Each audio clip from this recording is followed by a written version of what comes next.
আসন্ন মাহে রমজানে কোমর কিংবা হাঁটু ব্যথা যেন আপনার নামাজ রোজা ও ইবাদত বন্দিগিতে বাধাগ্রস্ত না হয়ে দাঁড়ায়, তাই আপনার সেবায় আছে elite physiotherapy and rehab zone. Sports injury, stroke পরবর্তী প্যারালাইসিস, ঘাড় কোমর হাঁটু সহ অন্যান্য ব্যথায় আপনার ও আপনার পরিবারের বয়োবৃদ্ধদের সেবায় পাবেন আমাদের পূর্ণাঙ্গ পেইন ম্যানেজমেন্ট এবং রিহ্যাবিলিটেশন সেবা।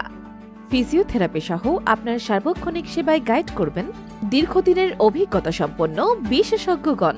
সুতরাং ব্যথায় আর কষ্ট না করে ইবাদত বন্দিগিতে মশগুল থেকে মাহে রমজানের পবিত্রতা রক্ষায় আপনার অ্যাপয়েন্টমেন্ট কনফার্ম করতে ইনবক্স করুন। অ্যাপয়েন্টমেন্টের জন্য যোগাযোগ করুন আমাদের মিরপুর শাখার হটলাইন নাম্বার 01757107772। ঠিকানা house 3, avenue 4, block C, section 6, Mirpur. আমাদের ধামরাই শাখার হটলাইন নাম্বার 01813533323। ঠিকানা house B86, east Kayetpara, Dhamrai পৌরসভা, ঢাকা 1350।